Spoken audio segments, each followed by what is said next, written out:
Goosebumps is rated Y7 because it may be too spooky for kids under 7. Hello, everyone. It's time for that thing again. PopArena gave us the next one, Return of the Mummy, and here we go with the episode and book comparisons, differences, etc. So, anyways, there is a difference between the book and episode. This is like the first time we actually have an episode that doesn't have the prequel, while this book actually had a prequel. So this is the first time ever. And crazy enough, besides my tablet acting like an idiot, here we go with what they've done with the episode and what they've done with the book. So anyways, the book, Gabe returns. It's a year since the original book. He's returned to Egypt. This time Gabe actually knows his girls. In the episode, yeah, he doesn't notice girls at all. So that was written out of the episode period. I think they actually combined the first two episodes together. I think that's what happened.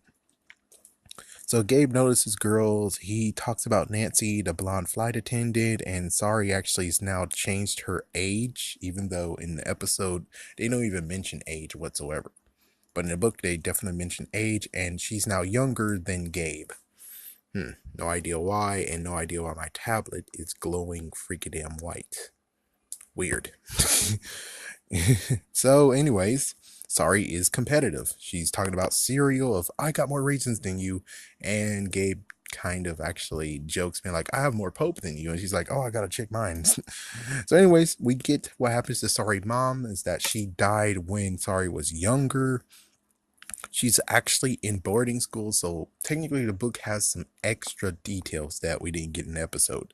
Uncle Ben actually is doing an important dig today for and Mummy, and meanwhile, which of course has been cut, which is they also are doing there is some kind of commercial place, advertising place. Actually, we're like, oh, we're gonna go to Egypt, we're gonna get a mummy person who dressed like a mummy, and we're going to do a mummy themed bandage commercial.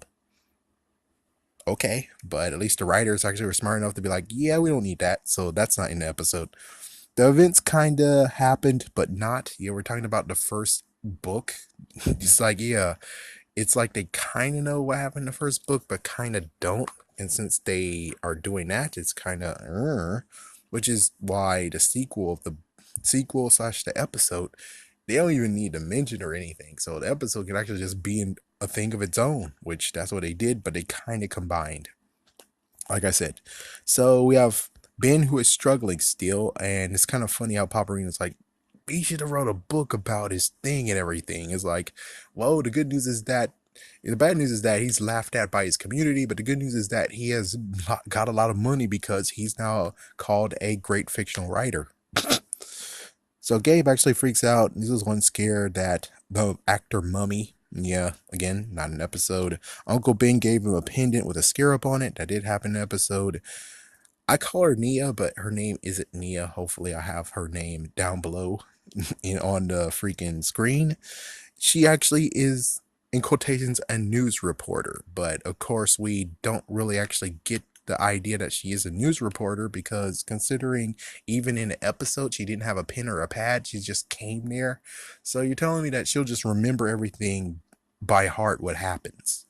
Yeah, no photography, which of course there is some photography in the episode, but not in the book. And that's not even her, it's Gabe. But still, it's like, yeah, it's kind of funny how she actually conned herself into being a news reporter. Very easy without showing like a news pass or something. So, anyways, Nia actually looks at the hand from the previous book. So, the previous book had that summoner as an important thing. So, the summoner comes back again in this book. And of course, we have a character named Dr. Fielding. Of course, I will say Dr. Fielding showed up in an episode, but no, he didn't. So, yeah, Dr. Fielding, they saved a paycheck. They didn't hire a guy that plays as Dr. Fielding. Too bad. So, Uncle Ben actually ignores the warnings that Dr. Fielding says. They all went into the tomb of khor-ru. Oh, yeah, I didn't mention the fact that Gabe actually had some issues. The fact that he went into a maze like state in the tomb and got lost at one point. That happens in episode 2. Dr. Fielding actually gets police as security because, well, we need to make sure there's no grave robbers. And Uncle Ben actually chants a chant that he read on the wall. And he said, "Oh, you got to say these words 5 times and a mummy actually comes alive." So Gabe actually he's going to go to, he's doing it. He's remembering the word so he can tease Sorry and make her actually scared. Note that in the episode, it's swapped. Soon we have Dr. Fielding, who actually is just not responding. He just walked away. Basically, he actually went to go get the police instead of being like, and running for it. Instead, he's been very, very quiet and just speed walked to get the police. Okay? As for Uncle Ben, he got knocked the frick out. Of course, later on we find out that the freaking news reporter in quotations knocked him out. So the mummy's up, oh damn it, and he actually has the freaking mummy hand. And it turns out that she actually is 1,000 years old, and she is the mummy's brother. And she turns into a scarab to actually make sure that she stays alive all these years. So Nia tries to command the mummy actually attacks her. Gabe actually tries to help her, and the pendant actually gets knocked off of her and shatters to the ground. So with Nia's pendant destroyed, she's like, "Oh, son of a..." So she actually turns into a scarab and runs the fuck away, even though it's kind of weird. It's like, so Nia technically is the bad guy here. Why are you trying to save her? Of course, he actually kind of digs her. Like, she has a good look. So Sari actually teases after everything's all over because... Did he even talk about what happened to the mummy? I think the mummy actually just went back to the tomb and went to sleep. I think that's what happened. Sarcophagus and went to sleep. I think that's what happened. He didn't actually give us that clue. So anyways, Sorry actually teases the fact of, oh, Nia became a scarab and now she's gonna bite him. And of course, Gabe is saying, "I'm a hero today. Things are gonna change. This is a night I will never remember. I never forget." And Gabe is bitten.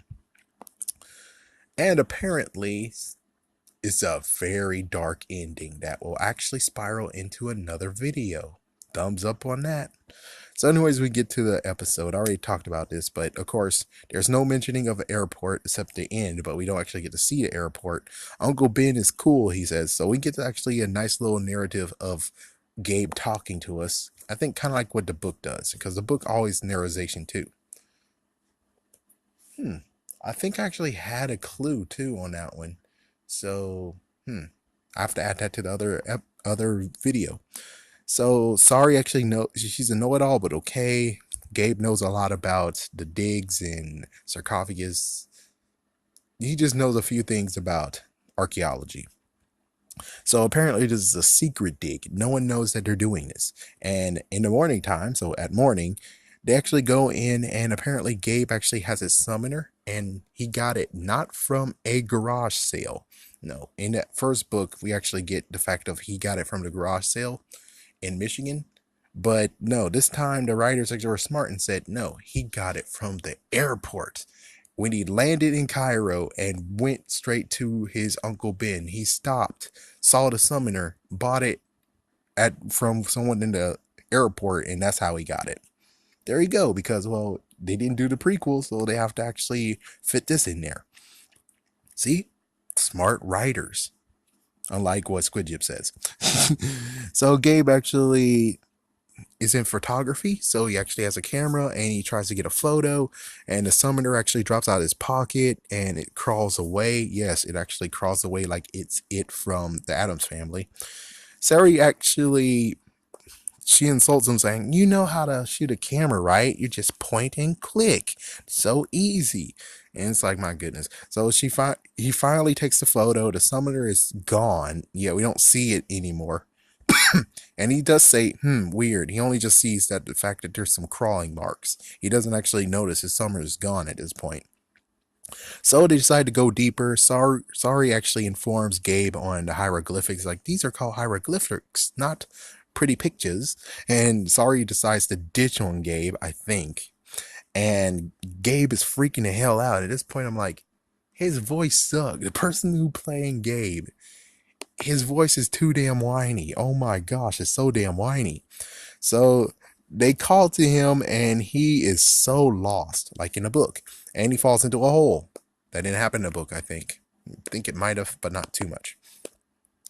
And we got a spider scare, which is kind of funny. Uncle Ben Spider, he's a photographer. Plus, at this time, we do have Spider-Man animated series on Fox Kids, so that's a nice little wink and a nod. Cool. So he actually falls in there. He sees a sarcophagus. He takes a photo of it. A snake came out. Psych, it's a rope. And the hand actually seen, the summoner is actually seen there a little bit too. So the summoner is able to crawl all the way to where he is now.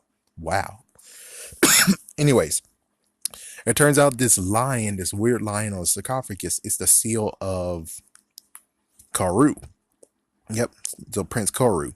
So the sacred seal of the family, and Uncle Ben actually is just talking about this, and they bicker a little bit, and Uncle Ben's like, oh, I'm gonna get the work crew in there to get rid of those spiders and the snakes. And I guess that's the work crew, not Dr. Fielding that I was talking about. In this one, I was going to say Dr. Fielding, but it's just one of those work crew members. So Gabe notices that the summoner's gone finally, and instead he gets the pendant, and the pendant has a scarab in it, like in the book. The scarab, now we talk about the scarab, and it turns out that that pendant, the scarab in the pendant, is actually 4,000 years old. And then all of a sudden Nia shows up and she gets herself invited onto the dig, and Sari actually actually insults Gabe again, saying, oh, you just fell into the tomb. You didn't find it. You just fell into it.